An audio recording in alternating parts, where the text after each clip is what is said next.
So the first thing I'd like to do is to thank the university students for putting together this talk. It takes a lot of time, a lot of effort, a lot of energy, a lot of passion, a lot of patience to actually put together events like this, because you have to, everything from arranging the speaker to making sure people are ready to, just dealing with all the, marketing side of things. So I'm really grateful to the university students for putting this together. Now, the topic we're going to be covering today is actually a very, it's a very hot topic, right? And I really like to engage with the audience throughout. So what I'm going to be doing is, I'm just looking for the comment section, which should be somewhere, chat, right? So I'm just going to write there.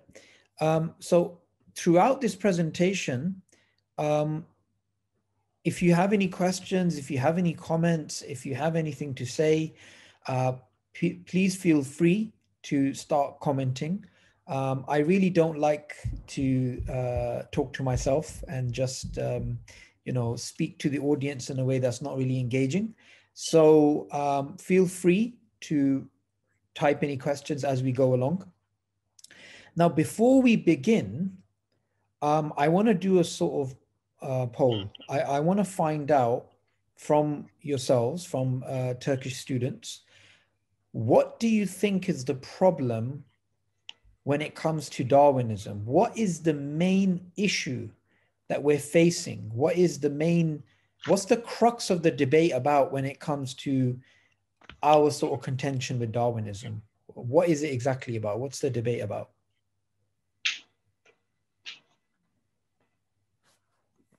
Assalamu alaikum. Wa alaikum salam. Assalamu alaikum, brother Subboor. I'm right now, I have some problems with the internet, and I'm also in the hospital right now. Therefore, I have come a little bit lately into the presentation of yourself.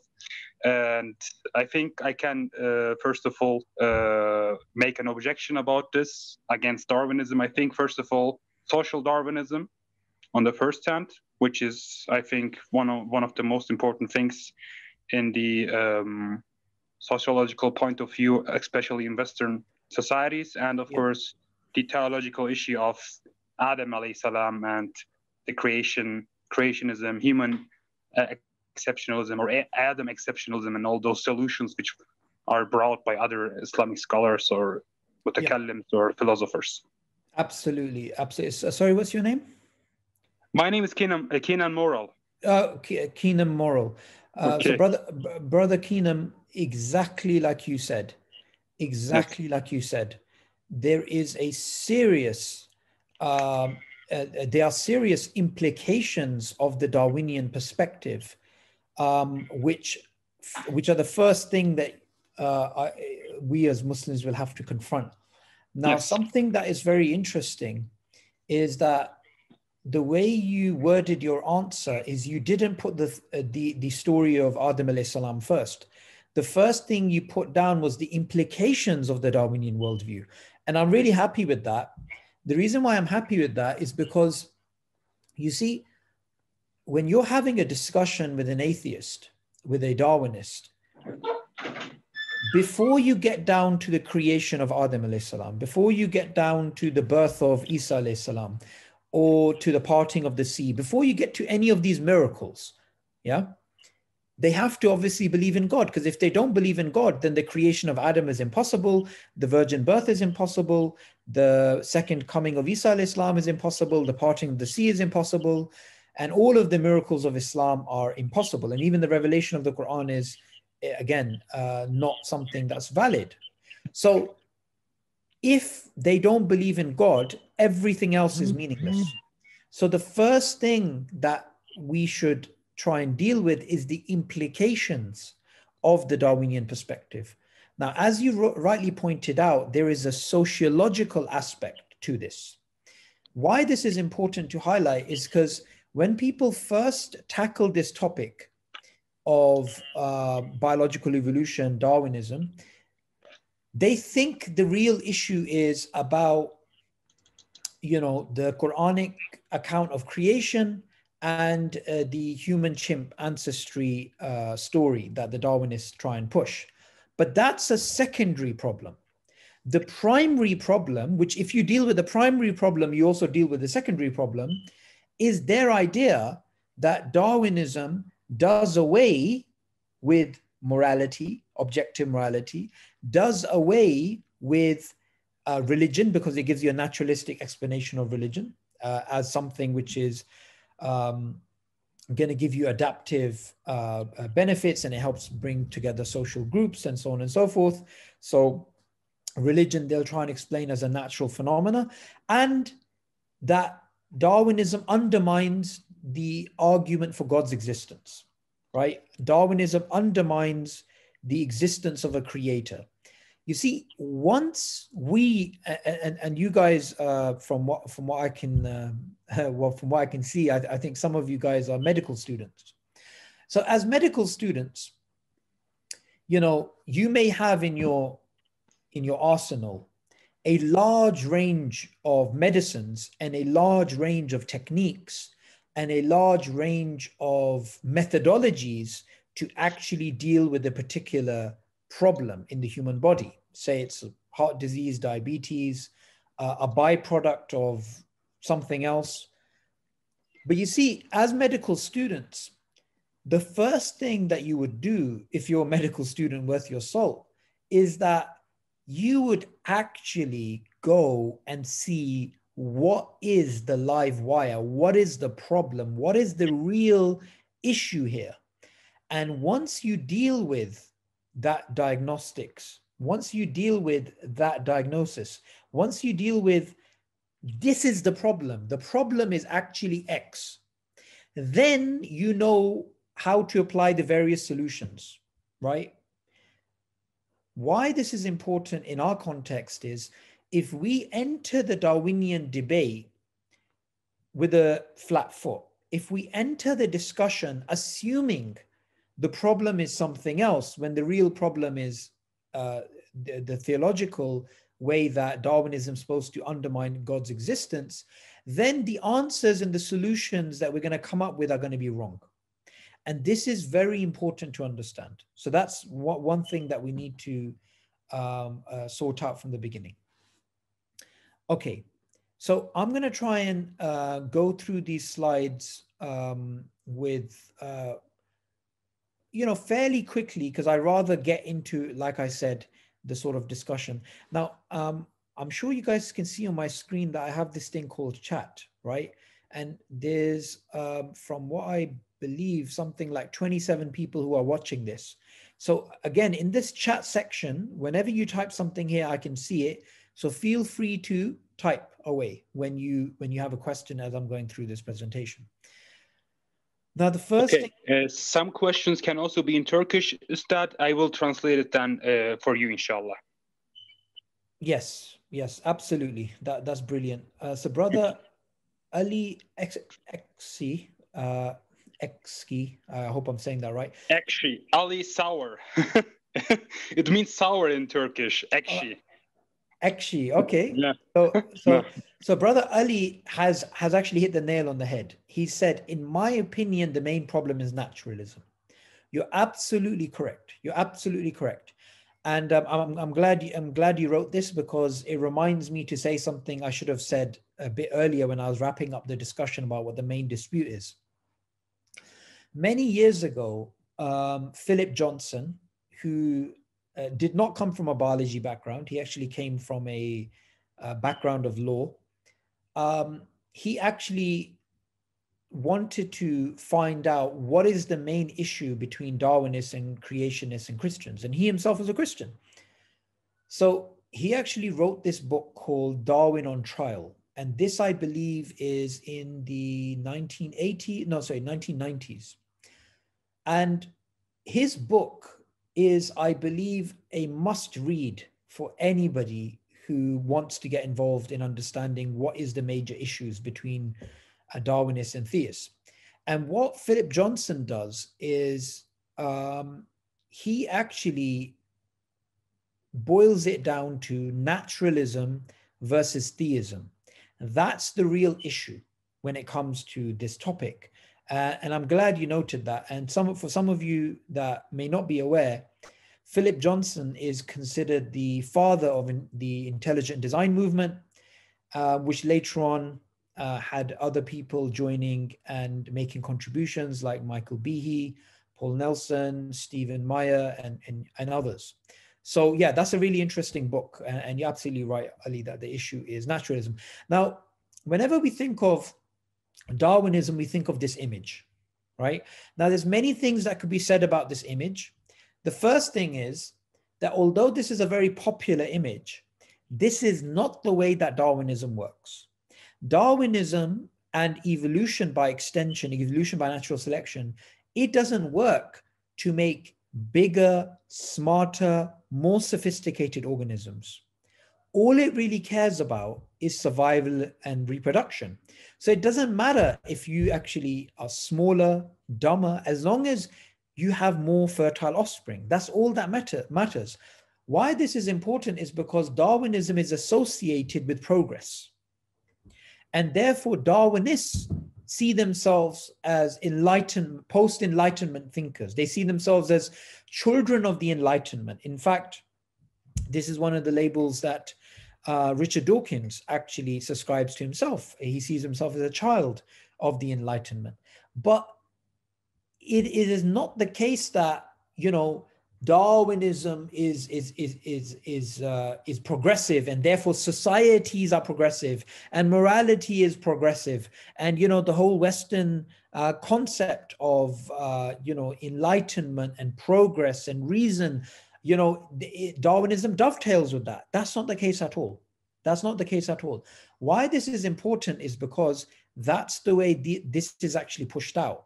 It's actually pushed out as if the belief in Darwinism will make you more progressive, will make you more liberal. If anything, as one of the brothers pointed out earlier, I mean, we have social Darwinism, right? So clearly, Darwinism is not something which is inherently liberal and progressive. Now, in this lecture, we're going to be going over science and certainty. How do does science lead to absolute truth? The current state of Darwinism, that is based on a probabilistic framework. There's assumptions, there's disputes. A little bit about God and Darwinism, why Darwinian evolution is unique, and a little bit about Islam and Darwinism. Now, before I continue, I do want to make a few things clear. Now, it's become very popular amongst Muslims to actually say things like Darwinism is just a theory, or, it's not really science. Darwinism is pseudoscience. No scientist accepts Darwinism as a fact, and all these types of things. The thing that we first need to do is we first need to understand that Darwinism is a valid science. Okay? Evolution by natural genetic engineering, by natural selection, and the idea that all of life has one last universal common ancestor. This is something which is accepted by the vast majority of scientists as a valid scientific theory. Now, something being a valid scientific theory, something being a valid scientific model theory paradigm, it doesn't mean that it is literally true. It doesn't mean that it is beyond doubt. It simply means it's a valid scientific theory. Now, the people I'm going to be referring to when I'm going to be making the case about Darwinism not being set in stone are just going to be our mainstream sort of people that you can get within academia. And why this is important to know is because usually when we are having our discussions with atheists, they try and make the claim that we are using only religious scientists and these people are biased. And, if you go to atheist scientists, they say something different. And this is not the case at all. So what is science? Now, for anybody who studies the philosophy of science, this is not a simple question, and it definitely doesn't have an agreed upon answer. We cannot say with certainty and with decisiveness that this is what science is. There's actually a lot of disagreements on the demarcation problem. What is science? What is pseudoscience? What is the scientific methodology? Is it observation first? Is it hypothesis first? You can find people trying to argue from many different angles. However, for the sake of this presentation, those debates are irrelevant. What's relevant is that they are steps to the scientific method, which generally involve using observations to construct hypotheses, using hypotheses to filter out observations, and constructing experiments to test those. And the end product of that process is theories. This is very important to note, because as we're going to see later on, this distinction is very helpful. Now, why do we like science? We like science because it works. If you make a prediction using the Newtonian model, that prediction would be fulfilled. You would actually find that that's where things actually are. In 6 months' time, where is Pluto going to be? You use Newtonian mechanics to work out where it's supposed to be. 6 months later, go out and confirm it, and you will find that it is there. However, just because science works doesn't mean it gives you truth with a capital T. The reason for this is that science is based upon induction. Induction is where you go from a limited set of observations to a general statement. So there's a scientist, he wants to find out what color swans are. He does 20 years of research. Every year he sees hundreds of white swans, and then he makes the conclusion all swans are white, although his data set includes maybe 10,000 swans which are white. Now, the problem is he can come across a black swan in the future, and that's the problem of induction. You can always have a new observation which can challenge your previous theory. Another problem is something that I refer to as the scatter graph problem, but we can also call this the problem of underdetermination. That is the actual name in the philosophy of science. Underdetermination is, think of it this way, you have a scatter graph with certain data points. The data points obviously do not change. Those are true. We know what those observations are. However, the lines of best fit, the inferences, the theories that the data can, the theories that can be formulated based upon the data, there's a myriad of different forms. You can have a straight line, you can have a curve, you can have an inverted line, and all of these are possible on the data. Now, obviously, scientists have to stick to one theory, and they will argue why it's the best theory, but that doesn't mean there aren't other theories which are available. Now, an additional problem to the problem of induction and problem of underdetermination is the problem of unconceived alternatives, but we don't have time to get into that. Long story short, there may be stuff in the data which is unconceived because we just didn't think about it. So, two main reasons why science changes: to do the problem of induction and, again, underdetermination and problem of unconceived alternatives. Now, obviously, what doesn't change is observations. The shape of the earth, water being H2O, the trilobite fossil existing, and these types of things. So sometimes what you find people saying is, no, science gives you truth because we know the shape of the earth. Science gives you truth because we have a fossil. No, those are observations. And if we go back here, you need a lot more than observations to actually come up with a scientific theory.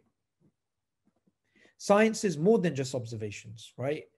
Because if we argue that science is only observations, then not only do we undermine the scientific method, science would be completely static. You wouldn't go beyond observations. And there's some good examples to show us that science doesn't give us truth with a capital T. We can look at how scientists move from the Newtonian model to the Einsteinian model, in which you know, Newton said time and space is fixed. Einstein said time and space is dynamic. The Newtonian model worked for hundreds of years, yet it turned out to be not the entire picture. It turned out to be wrong. It was actually the case that general relativity replaced it. So even if a scientific theory works really well for well over 200 years, like Newtonian mechanics did, doesn't mean it's true. And, you know, even today we can go to the moon or we can go to space based upon Newtonian mechanics, but the underlying assumptions of that worldview are incorrect. Likewise, in physics today, we have things like general relativity and quantum mechanics, both of them very successful theories, but they both cannot be true because they contradict each other at a fundamental level. So obviously, science is giving you working models, but it doesn't mean it's giving you absolute truth. And if you pick up any book on the philosophy of science, you will get things like this. You know, science can give us empirically successful theories, which turned out to be false. And this is historically true. And again, you get the problem of underdetermination and problem of unconceived alternatives, which is regularly mentioned in these scientific, in these philosophy of science journals and books. And in our common day language, we like to use the word proof. You know, has a scientific proof. This is not going to change. But, you know, philosophers, they are, you know, they warn against the use of words like proof within science because nothing in science is graven in stone. And even Richard Dawkins in his book, A Devil's Chaplain, when it comes to natural selection being the main driving force of evolution, not the universal common ancestry, he actually says that we must acknowledge the possibility that new facts may come to light, which will force our successors of the 21st century to abandon Darwinism or modify it beyond recognition. So what he's basically saying is, look, yes, we may be successful, but that doesn't mean in the future we could have the problem of induction or problem of underdetermination, or, you know, these types of things can make us change our mind.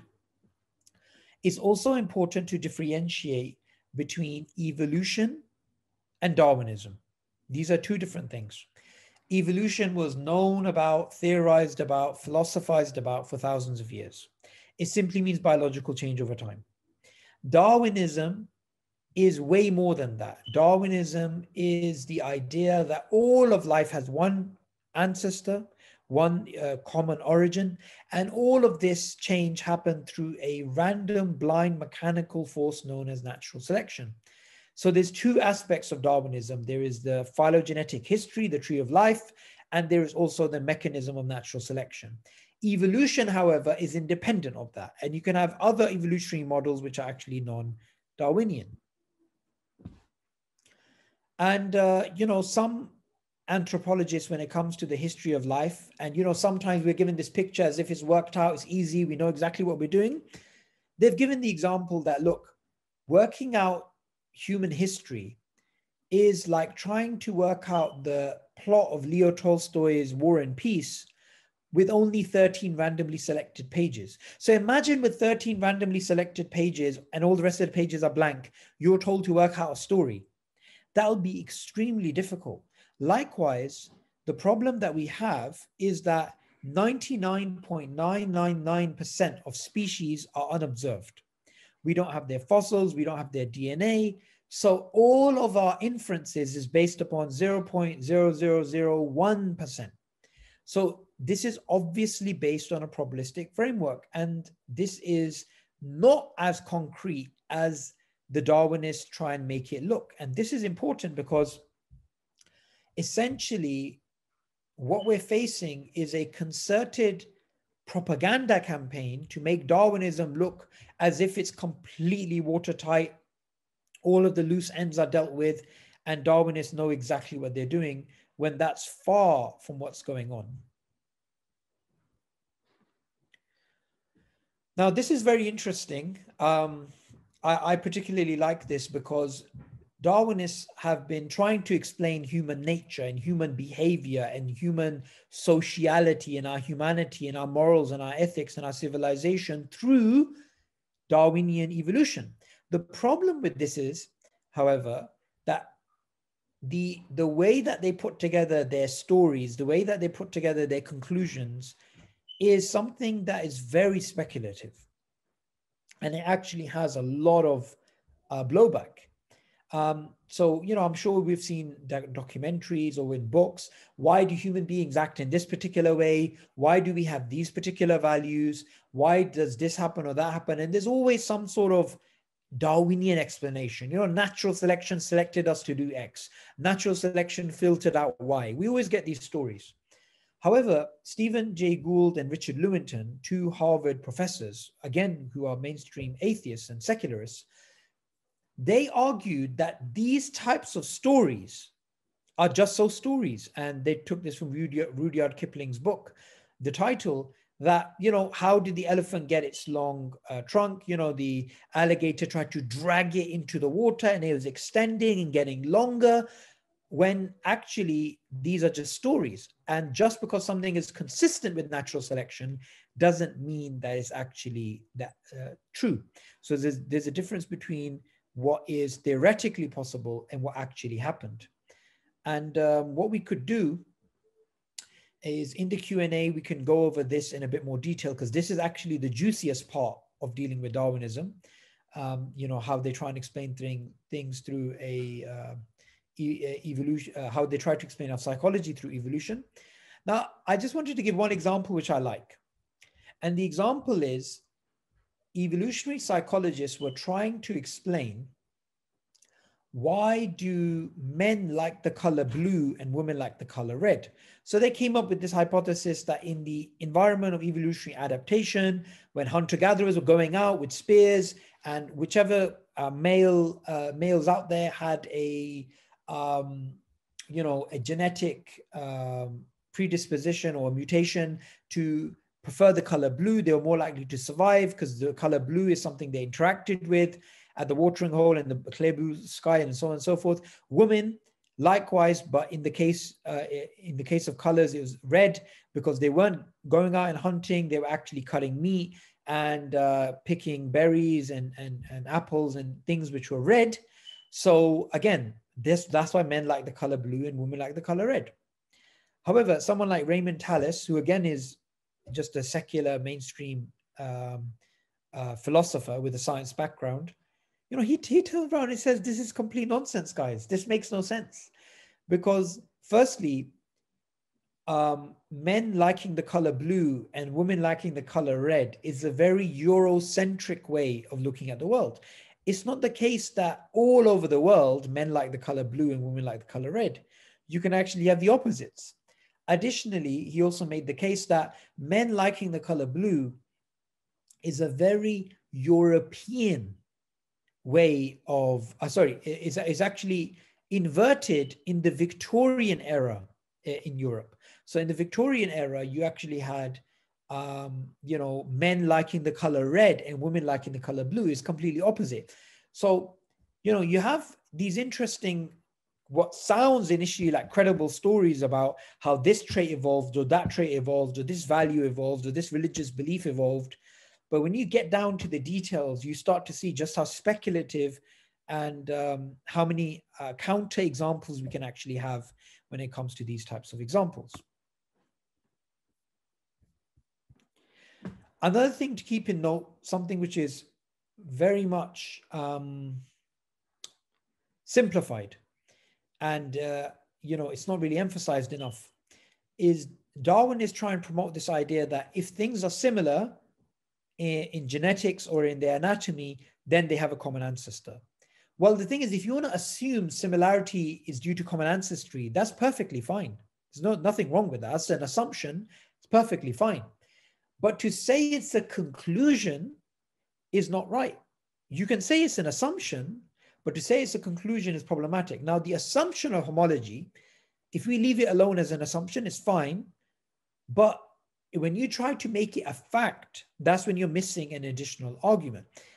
But additional to that, we also have the problem of homoplasy. Homoplasy is the opposite of homology. It's that we have anatomical, biochemical, and genetic sequences and features which are identical, which are not due to common ancestry, which could not possibly be due to common ancestry, even according to Darwinists. So we have this quagmire when it comes to homology and homoplasy. So for example, the wing of the bat, the wing of the bird, that's again homologous from one perspective. They look like they have a common ancestor. However, they evolved independently. So it's actually homoplasy. Likewise, the genetic, the genes for for echolocation in whales and in bats, again, they are identical, but they evolved separately, even according to Darwinists. So that's not due to common ancestry either.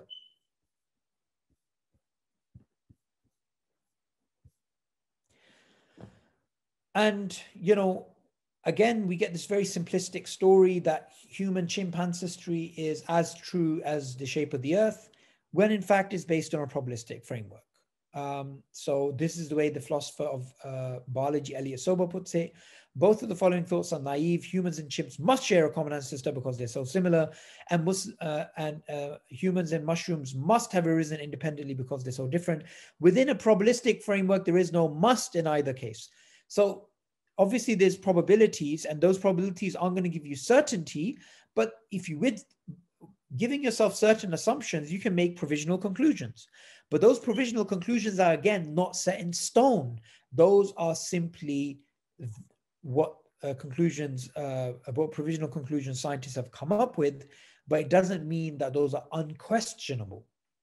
Now, the other thing which is interesting is about sociologically, we're not that similar to chimpanzees and other primates. We're actually way more sociologically similar to ants. And likewise, in terms of our language, we're way more closer to songbirds than we are to chimpanzees. Now, there's lots of assumptions when it comes to natural selection. I'm not going to go through them in detail. I'm just going to be covering them quite briefly, because just the assumptions of Darwinism is something that we could pretty much spend a good two-day workshop on, right? So here's the interesting thing about what some biologists are saying. Now, biologists like Dennis Noble from Oxford, he considers that the main assumptions of neo-Darwinism have been disproven. Now, his view is a fringe view. It's not the majority view. However, the reason why I bring it up is to show that it's not set in stone. The way that Darwinism is propagated as if all the scientists agree about it is simply not the case. And there's alternatives to Darwinism. There's evolution by natural genetic engineering, neo-Lamarckism, mutation-driven evolution, and others. And there's an interesting project which I often highlight, which is the third way of evolution. These are evolutionary biologists from Europe, from North America, from Australia, from Harvard, Oxford, Princeton, MIT, Cambridge, you name it, scientists who do not believe in creationism or intelligent design, but nor do they believe in neo-Darwinism, and they're trying to come up with an alternative. Now, as Brother Ali said earlier, the link between Darwinism and naturalism is something that we really need to highlight, because that is the crux of the issue. Now, I'm not going to go over this in any great detail, because I think that'll just take too long. But Richard Lewontin, who I spoke about earlier, this is what he said about materialism and science, and that goes to show how they make inferences. Because if materialism is to be accepted, then something like the Darwinian story has to be true as a matter of logic, regardless of the science, right? He says this: we are forced by our a priori adherence to material causes and to create an apparatus of investigation and set of concepts that produce material explanations, no matter how counterintuitive, no matter how mystifying to the uninitiated. Moreover, that materialism is an absolute, for we cannot allow a divine foot in the door. So again, you can see there is a direct link between Darwinism and materialism. And Darwinism is unique. Darwinism is not just a valid scientific theory. It is something that's been used for imperialism. It is something which was used for sociological analysis of even warfare. In fact, because you guys are Turks, I'll give you an example which Darwin gives. At the time of Darwin, the Ottoman Empire did actually exist, and the Ottomans were being attacked by various European powers. They were the last empire of Islam. And, you know, the last couple of decades, especially at the time that Darwin was around, you know, the Ottomans in battle were a lot weaker than they were in the previous decades and centuries. Now, during a battle, the Ottomans actually lost against the Europeans, and Darwin used this as justification to show that, look, you know, the civilized Europeans beat the savage Turks, because the Turks, obviously, from a Darwinian perspective, are not the highest race. The highest race would be, you know, the white Europeans, with the English being number one, and then the French and the Portuguese later. So he even used his theory for, you know, justifying, you know, justifying his social commentary. And again, this just shows you the bias and the prejudice and the you know, the theory ladenness that he actually had. Because if he'd applied, you know, the idea that the Turks were beneath the English, that they were lower, and if he looks back at previous battles, even going back to 1071, the Battle of Manzikert, or the Battle of, you know, for Constantinople or whatever, he would have seen that the Europeans were absolutely devastated by the Turks. So, you know, why is he only applying his theory to when it comes to one particular battle at a particular time frame, and totally ignore the other battles, which goes against his theory that, you know, the white European civilization was far greater? And also the thing about Darwinism, which is unique, apart from its sort of, you know, it's linked to imperial powers, is Darwinism as a religious system. This is very interesting, right? So Julian Huxley, who you see here in black and white, he was an avid Darwinist, a biologist, a atheist philosopher. He considered Darwinism not just science, he considered it a religious perspective. He actually considered it and during the Q&A, I've got my bag here, I can bring out the book and show you. It's a very interesting book. He wrote a book called Religion Without Revelation, and that's referring to Darwinism. And he argued that this should be propagated to the world. And he wasn't just some random scientist. He was actually a very important scientist in the last 100 years when it comes to neo-Darwinism. In fact, he was also a politician. He was a founder and the chairman of UNESCO, the United Nations Educational, Scientific and Cultural Organization, a very powerful pulpit from which he can spew out his religious views on Darwinism. And likewise, Dawkins, in his book, The Blind Watchmaker, in the 1980s, he argues that Darwinism allowed us to be intellectually satisfied atheists, meaning that atheism is linked to Darwinism, and Darwinism supports the atheistic perspective. So again, there's something more than just the science here. There is a theological implication which Darwinists hold on to, and Darwinists sometimes start with a particular theological position, which leads them to believe in Darwinism as well. Michael Roos has published an interesting book published by Oxford University in 2016, Darwinism as Religion. And again, he is also an atheist, just like Dawkins and Julian Huxley, but he argues that Darwinism, right from the beginning till today, is not just a valid scientific theory, it is also a religious perspective. It is also a secular religion. And this is a very important aspect of Darwinism that we need to speak about. And obviously Darwinism and its impact in terms of race and you know, how Darwinists think of other races, and you know, the way it was used to justify racism and all sorts of things that the Nazis got up to as well. I'm not going to spend too much time on that, although we can go to that in the Q&A. And Darwinism as a political system as well. There's some interesting stuff on that. Now, here's what we need to keep in mind. As Muslims, here's our stance when it comes to Darwinism, or when it comes to Big Bang Theory, or when it comes to string theory, or comes to anything. We will accept all science as valid science. Even if it seems to go against the Quran, we will accept it as valid science. That doesn't mean we reject the Quran. It doesn't mean we reject the science. it means we accept the science as working models, theories, and paradigms, but we know it's not true literally. We have evidence for why the Quran is the message of Allah. We have evidence for why the Prophet ﷺ is the true messenger of Allah. So we do an epistemic weighing. If there's things in the Quran which do not make sense from a scientific perspective, say the virgin birth or the creation of Adam alayhi salam, we will take the Quran over that science. Why? Because we give the Quran a high epistemic weight, but we don't reject the science. We simply say it is a valid scientific theory, but we don't accept it to be literally true. And that's not only the most pragmatic thing to do. I believe from an Islamic perspective of epistemology, I believe this is the right way of doing things. It's not just a practical way, but the right way of doing things. And lastly, just to summarize, I wanted to make this my talk sort of half an hour, but it's gone on to 45 minutes. Our main issue with Darwinism is the way that Darwinism is supposed to be leading to atheism, and how atheists use Darwinism to buttress their worldview. The fact is, and let's go back to these fellas, the fact is that Darwinism does not undermine God's existence.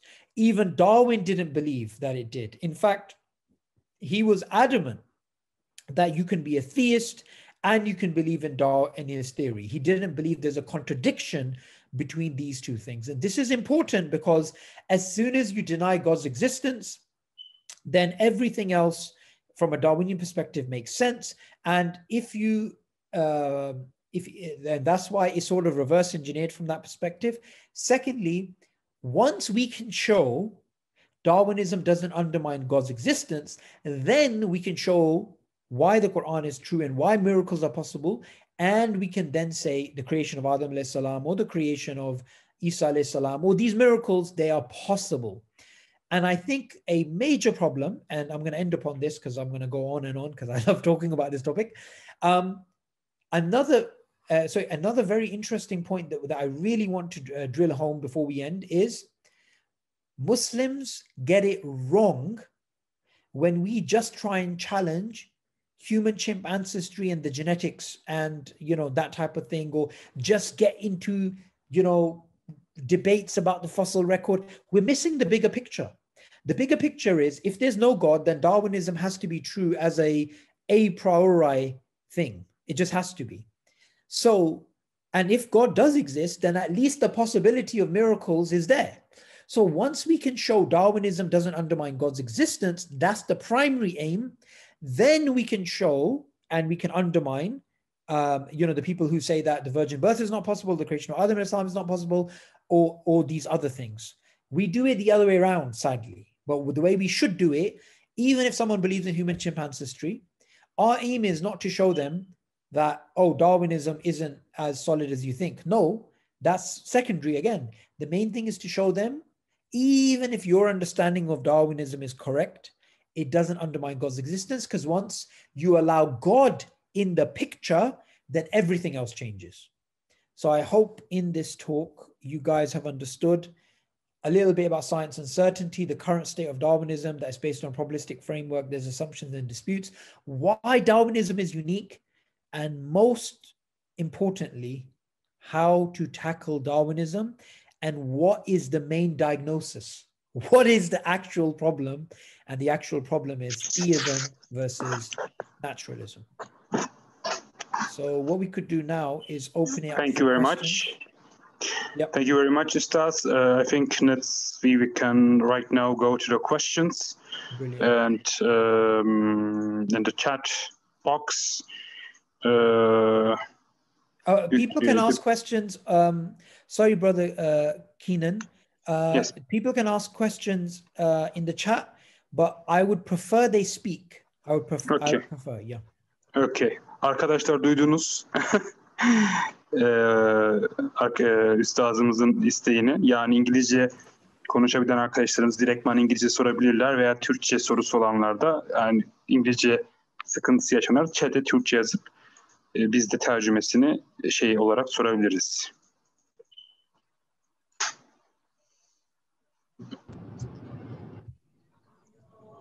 Subboor Ahmad, brother, thank you.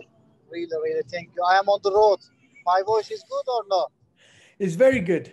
Okay, thank you. I want to ask a question. You said that Darwin is a theist. I read this article about Darwin. It is about that Darwin is a theist, but this theory is atheist. Yani, how can it be possible? Okay, the thing is, there's a really good book written by a historian by the name of Nick Spencer called Darwin and God. And this is where you start to see the entire picture when it comes to what Darwin's perspective was. Darwin believed in God for most of his life. He was a Christian, and then he became a deist, meaning he believes in God but doesn't believe in religion. And in the last years of his life, after he'd published The Origin of Species, he became an agnostic because of the problem of evil. But he was adamant that his theory did not undermine God's existence. It didn't undermine God's existence. So this is actually, I mean, his relationship with God was very complex. There's a lot of propaganda and a lot of misconceptions about him, but I would highly recommend the book by Nick Spencer, Darwin and God, because I really think that will sort out most of these confusions surrounding his theological perspective. Thank you, Sheikh.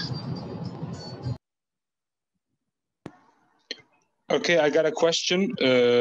My question would be with the actually scientific community about Darwinian evolution, and then how we in the framework of theology can, or let's say they are those, we had a lecture time about human exceptionalism, Adam exceptionalism, and how we can conclude this, because brother Malik has said that we can, the majority of the scientific community is accepting this as a valid scientific fact, and we as mutakallims or philosophers should, how can we conceal this with our theological point of view? I think many Muslims have this problem. Yeah, so Professor Shoaib Ahmed Malik, what he's pushing out as a narrative, and it makes a lot of sense. And by the way, he doesn't take a position. This is also a misconception about, I'm not saying you said that, but there's a misconception that he actually takes a position. What he does is actually say, well, what are all the different positions that we can hold about it? Adamic exceptionalism, human exceptionalism, pure creationism, or pure evolutionism, and how far a Ghazalian framework would allow. So my own perspective is, I believe that from a practical dawah point of view, because remember, he's looking at it from a point of view of how do we reconcile Islamic theology with Darwinism, right? Reconcile from the perspective as in how far can we go and what are the limits? How can we tackle it in different ways? But my approach is actually a purely dawah approach, which is what's the minimum that we need to do from a dawah perspective to ensure that we can say Islam is a worldview which is not undermined, and we can actually propagate Islam openly and say, this is Islam, and evolutionism or Darwinism, whatever, it doesn't undermine God's existence, it doesn't undermine Islam. And for me, the basic answer to that is if we can do what I've been pushing in this lecture and through other things, you know, we speak about the philosophy of science, we speak about how it doesn't give you certainty, we speak about, although it's a valid scientific theory, valid scientific theories can actually change, and we simply say that we give the Quran higher epistemic weighing when it comes to these issues. And in fact, this is pretty much, you know, this pretty much dovetails with his approach when it comes to looking at science, the science of Darwinism and Islam, because there's certain limits that the Quran has, and those limits, whether it comes to the virgin birth or to the creation of Adam alayhi salam, those are immovable, right? So, you know, Shoaib's approach is not to say, okay, let's see how we can fuse the two. No, the approach is what's the absolute red lines when it comes to the Islamic theological framework, and his perspective is the Ghazalian perspective, and then what is allowed and what is not allowed, and give everybody all the different options, and people can just see it for themselves what option they're comfortable with. And I think that's a pretty it's a pretty long overdue book and a long overdue approach. However, myself personally, I don't get into that much detail as much as he does, because from a dawah perspective, I think those things are irrelevant. I think those things are relevant for Islamic scholars and thinkers, but not even for the layman, right? Even from the dawah perspective, these aren't like layman questions either. This is a very like niche topic. So that's the way that I would see things. Okay, because we had, I think, an objection in our minds about his proposal of human exceptionalism and Adam exceptionalism, because if you're accepting, of course, the evolutionary theory, and then you're putting, let's say, a blank or the human exceptionalism or Adam exceptionalism in order to reconcile it with theology, I think it's a too much simplistic way to overcome, I think, this dichotomy or this this paradox between, of course, the theological creation of the Nas, of the Quran and the Hadith, and of course the what the evolutionary theory in itself is saying. This was actually going in our minds. I'm asking also in the name of some brothers here, because they had a question about this. Is it not too simplistic to say this? Of course, I'm also having the same point of view like you, Stas. Okay, so look, the way I would put it is this, the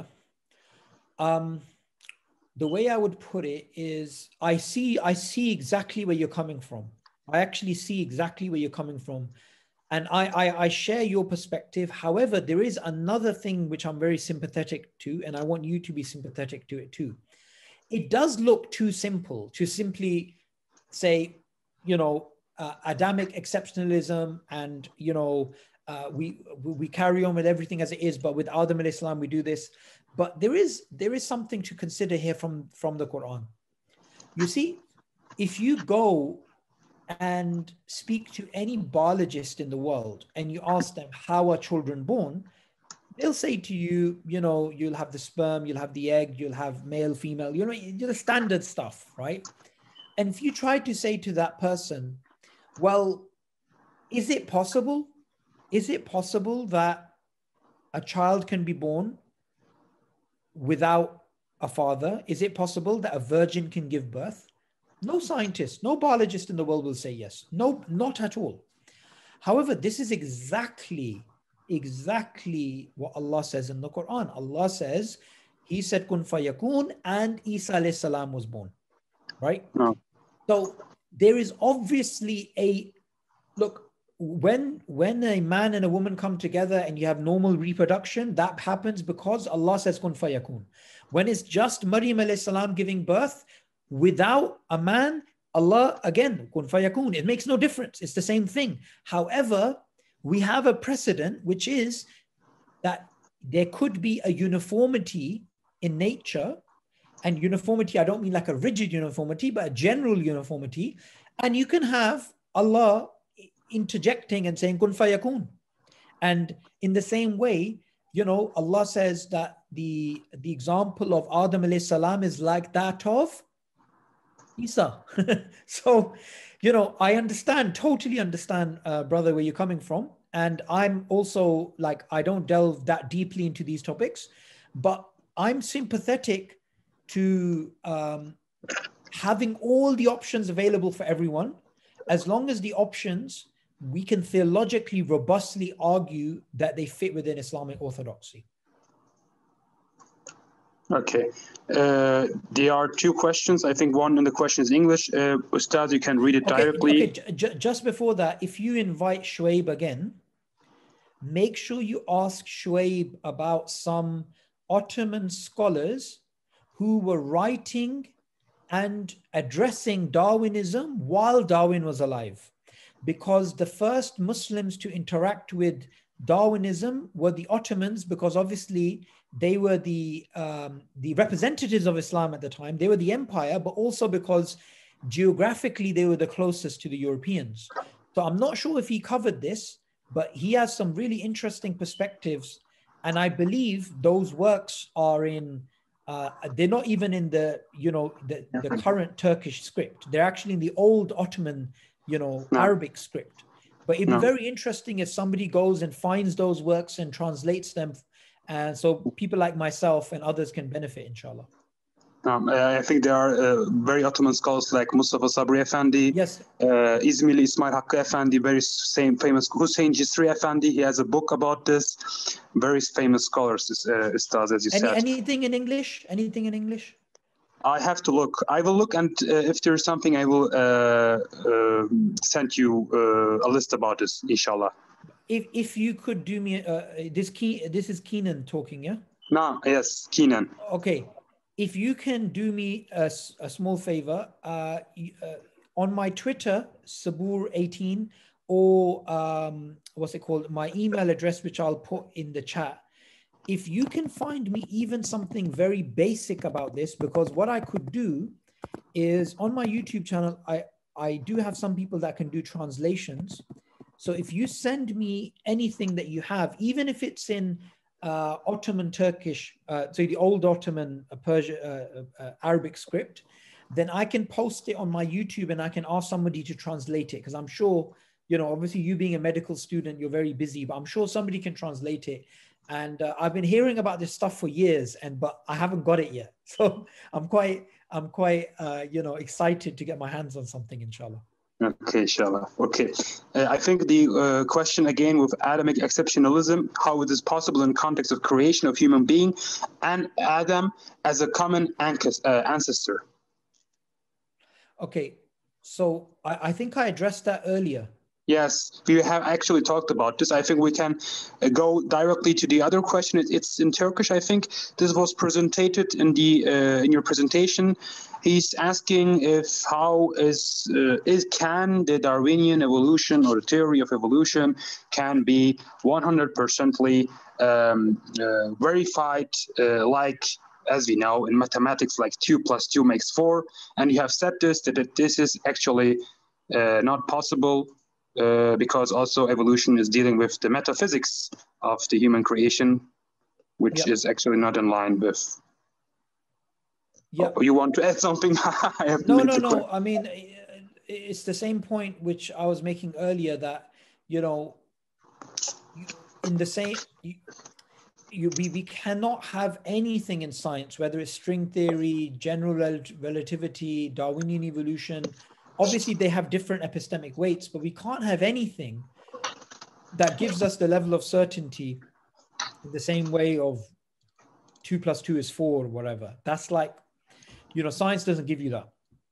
That's a common misconception.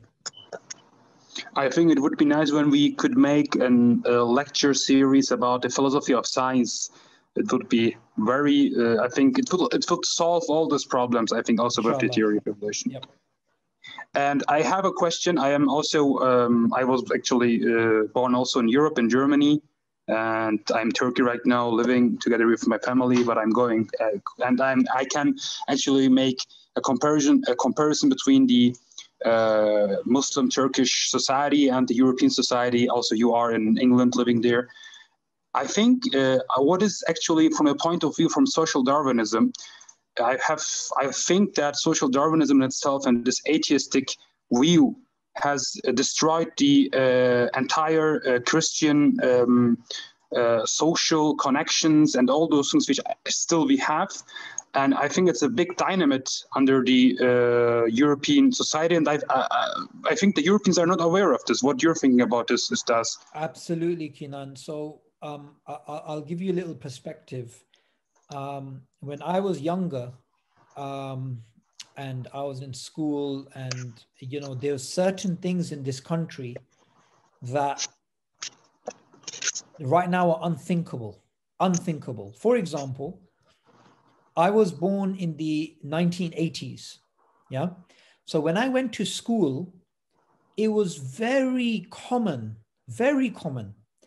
for us to see Christian values such as haya. Yeah. So for example, when I went to, I remember there was a time that our head teacher in school, he wasn't happy because some of the girls, they were dressing in clothes that were very revealing, and he didn't like that.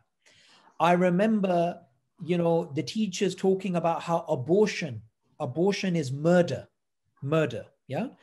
I remember how, you know, on TV, I remember I was watching something, and, you know, gambling, the person on TV said, you know, gambling is a sin, something about gambling being a sin. Yeah. So, you know, these, and the other thing is family values, right? So you see, and this is very important. You see, what Islam does is Islam has very, very strict rules when it comes to male-female interaction. Yeah. So you can't have a boyfriend or a girlfriend. You marry a person and you stay with that person, and then you don't have affairs, you don't do any of that, you're just there, right? Now, because Christian values have completely dissolved in Europe, it's over the last 100 years, but especially the last 30 years, just this one thing, I just want to highlight just how much, and again, Darwinism is at fault, because Darwinism led to this, you know, this type of undermining of Christianity, which undermined also, you know, the moral values that Christianity came with. So statistically, what happens now compared to, say, 100 years ago is people by the age of, say, 25 in Europe, they have multiple partners before the age of 25, multiple partners. So somebody's a boyfriend or girlfriend for 7 months, 8 months, 2 years, right? So they have multiple partners. On top of the multiple partners, they have multiple encounters. They've had, sorry to be crude, but, you know, one night stands and these types of things, right? So what happens is, by the time they actually think, okay, now I want to get married, one, that gets later and later and later. Late 20s, early 30s, now late 30s. People are now getting married in their late 30s. Yeah. Then what happens is, when people get married and two people are together, both of them have had multiple partners in the past. So their marriage is very fragile. You have the smallest issue and one of them will go back to one of their previous partners, or because one of them, and mostly is the case with men, because they've experienced so many other women in the past, they find, I mean, they can't really stay with one woman, and they'll have affairs and they'll do these types of things, right? Men are a lot more active reproductively than women, and, you know, it causes all sorts of issues. So what starts to happen, and there's actually statistics to show this. There are statistics to show that the more partners you had before marriage correlates with your rate of divorce. So the people who had least amount of partners before they were married, they have the lowest divorce rates compared to people who had multiple partners and then got married. Nonetheless, the problem that it creates is the next generation is more morally going through issues than the previous generation. The same cycle repeats itself to the point that, as you know, you're in Germany, Muslims have strong family connections, strong family units, strong communities, and the non-Muslims, the former Christianized Europeans, their entire society is breaking down, not just marriages. This leads to children, this leads to cousins, this leads to people don't even meet their parents once a year. Yeah. So overall, it's like an acid which is burning away the fabric of society. In a way, you know, this is really powerful, because what does Allah say about zina? Allah says this is an evil way, sabil. It's an evil way. It's not just a thing. It's a way. It's a methodology, right? And it's an addiction, and it destroys society. It destroys the foundations of society. So people may not see the link between Darwinism and things like the prevalence of zina and the prevalence of drunkenness and the prevalence of addictions of all sorts, but it's directly linked because it's the theological worldview which restricts human beings to these conformities when it comes to religion or lifestyle or these types of things. There is nothing outside that can impose that upon human beings, right? There's nothing apart from the revelation of Allah. And even when it comes to Christianity, we have to remember, we as Muslims don't believe Christianity is a totally false religion. We believe theologically they're wrong. We do believe there are remnants of the prophetic teachings within Christianity, and even those remnants are what held Europe together. So, you're absolutely right. Darwinism and its link to the moral decadence of Europe is something which should be spoken about. Yeah, thank you very much. I think there are not other questions. Everyone has asked us questions. Benim sorum var Kenan da, yolda olduğumuz için İngilizce soramıyorum kral. Beynimin yarısı. Hocam şöyle, yani ayet ve hadislerin evrimin hem lehine hem aleyhine delil olarak kullanılabildiğini biliyoruz. Aslında benim sorum şu, yani Subboor Ahmad Hoca'nın kendi özelinde teolojiyi hiç düşünmeden, yani İslami, bak sadece salt bilimsel baktığında, işte arkeolojik veriler, yok biyolojik veriler vesaire, evrim teorisine salt böyle baktığında kabul edilebilir olduğunu düşünüyor mu kendisi acaba? Anladım. Okay. So the question is about, actually, you know very well that if you are, and this is also, I think, in the discussions of Islamic theology, there are proponents which are saying that evolution is conceivable of Islam, and others rejecting it, others accepting some parts, and so on, because you can take the hadith and the Quranic verses, and you can make a methodology and undermine your argument. Of course, this is the subject, or this is the area of really specialists. Only from a or from a easy, simple Islamic perspective, from your own point of view, brother Subboor, what is your point towards evolution? Your main point of view, how you are, what is your position? Okay. What is your standing against this? Yeah. So the brother, the way I understood it is he's basically saying, in a nutshell, that there's many different perspectives. There's Muslims who are completely pro-Darwinism. There's other Muslims who are completely reject it. Others look for a middle ground. People can argue different perspectives by using different sources. So what's my perspective? Look, my perspective is I believe that nothing should ever supersede the Quran.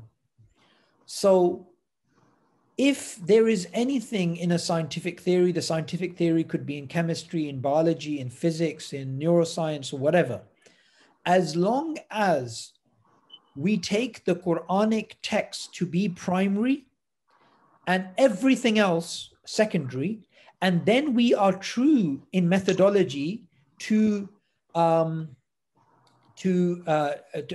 Quranic tafsir, to the prophetic traditions, because some people, I agree there's a lot of disagreement, there's a lot of flexibility, but some people who don't take the Quran as precedent, they don't take it as the number one thing, they're never consistent in their approach when they're reconciling something in science to do with Islam. I'll give you an example. So what some people do is they say, you see, we can accept Darwinism totally. Why? Because, Allah in the Quran, he uses metaphors. So what we could say is Adam alayhi salam is a metaphor. Okay? The problem with this is you can try and make that argument, but then someone else can say, if you mean Adam is a metaphor for humanity and a metaphor, not a person, and all of his stories are metaphorical, why can't we say the Prophet ﷺ is a metaphor? Why can't we say Allah is a metaphor? Why can't we say angels are a metaphor? I mean, it opens up a complete, again, an acid which just burns away your theology, right? So it's always important. Yes, there's differences out there and people have different perspectives, but always remember the Quran is primary. And secondly, always have an approach which is not only orthodox, is consistent. It applies everywhere. Yeah. And my own, you asked about my own perspective. My own perspective is, I believe Adam alayhi salam existed and was a real person, was not a metaphor at all, had no biological parents, and all of the people alive today are the children of Adam alayhi salam. Before Adam alayhi salam, or even when he was alive, was there other things like Homo naledi, Homo erectus, and Denisovans, and all these types of things? Absolutely fine. Nothing wrong with believing that that's possible. There's nothing in the Quran that undermines that. It's not inconsistent with Islam to believe there were other humanoid type things. Humanoid, not from an Adamic sense, but things that looked like humans. No problem at all. I mean, I don't even have a problem. I mean, it's not happened, but say today we come across a random island somewhere, some random island, and we have some hominid creatures which are completely, which we thought were extinct, something like the Denisovans who are living on this island, and there's 1,000 of them. Say we discover that tomorrow. How does that undermine Islam? It doesn't in any way, right? So, but at the same time, although I've given you the orthodox side, we should also be intellectually and academically honest, and we should give credit where it's due. So, for example, when it comes to Darwinism, I believe the Muslims who say it's not even science, it's not even valid, I believe that's completely wrong, because that's not honest. That's not honest at all. Yeah. So, I mean, there are Muslims who still push this. They say it's just a theory. It's not even science. It's not even valid. I think that's that's just complete nonsense. I just don't see how someone can say that with a straight face.